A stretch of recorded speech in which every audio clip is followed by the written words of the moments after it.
Alright, one final showcase of the Man Vortex Hierophant build. I've finally completed my min-maxing.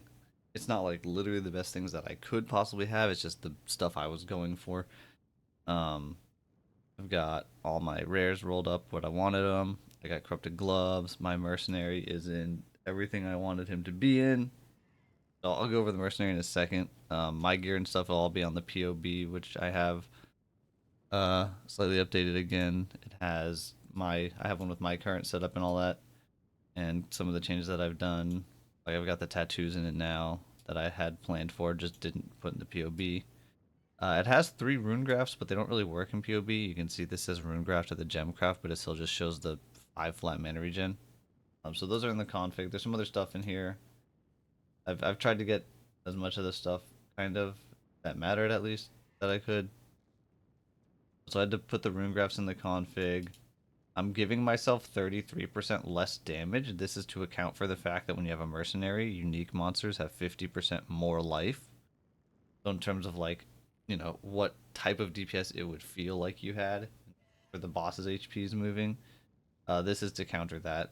And malediction from the scepter I put in there, and the prototype, and this is negative 250. It's because I just was doing it the easy way. These things are set to 50% positive res on pinnacle bosses. I could set it even further than this, but it would cap it at the negative 200 anyway. It doesn't matter. And then just an average damage from punishment to get the cleaner DPS number. And with all that said, this puts us at right now 111 million DPS. If I click focus for the double damage rolls on the wands, it goes up to 144. So in reality, I think it's punishment without punishment. It's somewhere in the 90 something million, up to probably like in game, I don't know, 170, 180 in like the full burst if you have focus and the mobs below half for punishment. Uh it's a lot of damage. It's a lot of damage. Yeah, so this will be linked. It'll be cool. Yes, good. I just wanted to for that really quick and then show the build off. Mercenary's final setup. You can see still has negative 200 res, even though I'm not using an amulet for any minus res. I've just got enough on rings. I've got windscreen for +1 curse and amulet anoint for +1 curse, so that I can get 2 curses from this Asenath's gloves, temp chains, and enfeeble. Still rocking the Cow's binding. It's really good. Using Dark Monarch to disable his minions because they're annoying and I don't want to see them and they can be dangerous as well. Unfortunately, it doesn't get rid of this minion, but it does get rid of his specters and his absolution minions. Really worthwhile. Scepter is Dark Seer, gives him some HP, whatever. But more importantly, it's giving Malediction, which makes enemies do less damage, 10% less, and take 10% increased. The enemy's blinded by you, but only gives 10% blind chance on hit, and he doesn't hit that fast. So what I'm doing to solve that is using this amulet, which gives 100% blind chance against chilled enemies. So I'm chilling them all the time because of Vortex and all that. So he gets like 100% blind chance. So basically, this is just to get 100% ish uptime on the malediction. This does also give a little bit of cold res to keep his cold res capped, and does a giant chill if he gets hit, which is cool, I guess. But it's really mostly just I wanted the malediction uptime because anything I put in the amulet thought that would give me more damage. It's just kind of not relevant, and malediction is defensive, so that's good. And then the Dawnbreaker to keep him alive. All right, let's play the game. I've got just a 16.5 map. This is kind of something I've been running a bit recently. 16.5s where I get like a lot of map drops to farm T17s. I kind of wanted to show off. I've changed this very slightly, the strategy for it from my video about it, but it's a pretty good showcase of just mapping because it's just really packed, juiced maps. Do this, and then I'm gonna also do Uber Shaper, which I literally haven't fought an Uber boss this whole league because I've been stalling everything. Um, by all accounts, I should not be able to die to that boss, but we'll see what happens. Yeah. You can see if you're not familiar with Asenath, these like golden-ish dust clouds is when Asenath is triggering its explosion effect, which I was just getting it mostly for the dual curses, but you can see it actually is exploding a lot of the mobs in the maps, even when I'm like just blinking around everywhere. He's very responsive to get them cursed.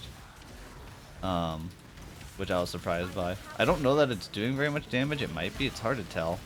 But it's clearing corpses because I don't have any corpse destruction on this build. So that alone makes it really good. Yeah, see, we can just do these like juiced up maps. I'll grab the loot later or never. Mostly just blanking. Don't even really need much else.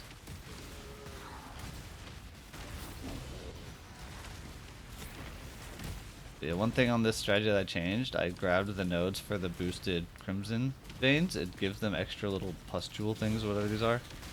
And it is actually worth it to try to kill these like one at a time. Where you like wait a second in between.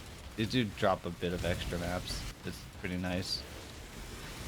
You can see it's like a lot of mobs spawning. There was a strategy for kind of a similar thing of farming map drops that went really hard into farming those, and I didn't want to do that. I still wanted to use my cartography of multitude scarabs, but incorporated a little bit of it.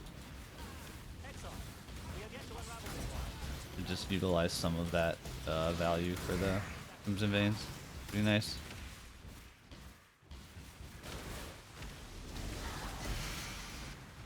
The Gravebind? That is Gravebind. I think those are worth quite a bit. Neat.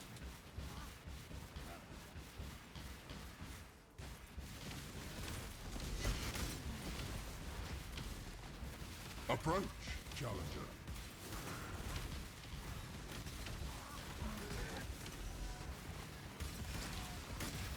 You can see all the armories dropping. Because again, this map strategy is what I was using to get T17s to drop. Like, you want to see a lot of T16s dropping because that's how you're going to get 17s. Didn't get any this map, it looks like, unless I get one off one of these last packs. But I did get another memory infused armory. I got basically my map back, so that's not too bad either. All things considered. Yeah, that's kind of just the build mapping. Alright. Let's fight an Uber boss.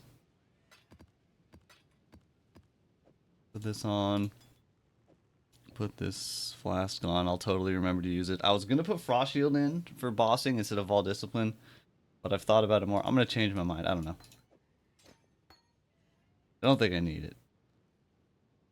I like Vol Discipline. We're just going to go with it. I don't think I changed any Pantheons.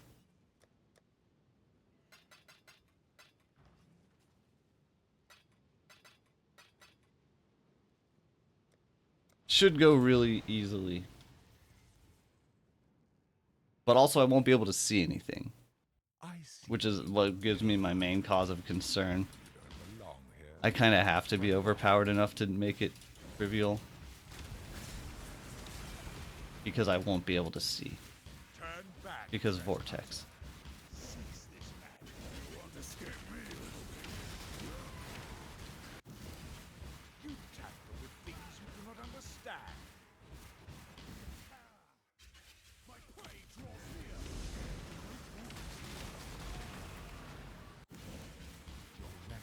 Damage is looking good on the mini bosses.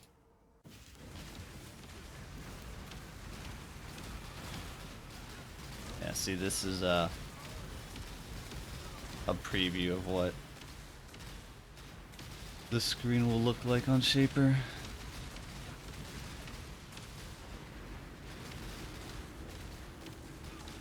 I even have a circle below me, I do.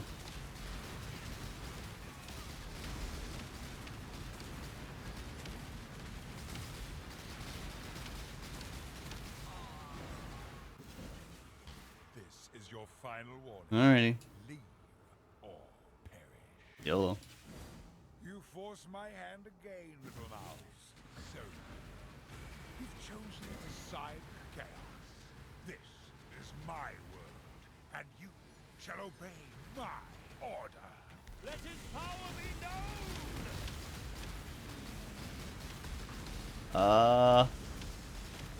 Cool. That looks good. That's what I wanted to see.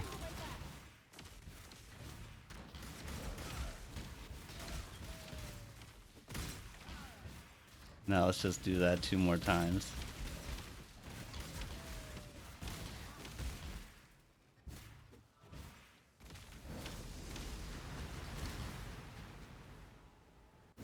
Behold the face of your unmaking. Father, it's me. Let me help you. The horror must be stopped. Obstacles destroyed. Out of the chaos.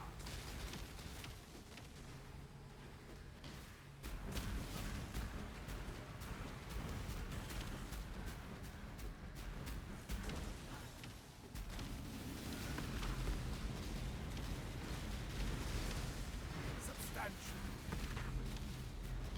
Alright, no slams that time. But not for long. We need to get back.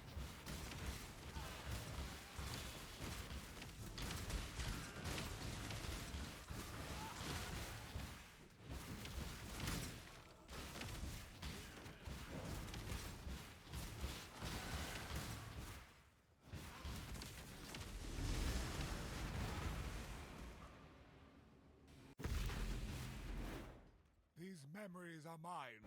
I cannot lose them. They lie to you, Father. I'm your true memory. To save the future, the past must be sacrificed.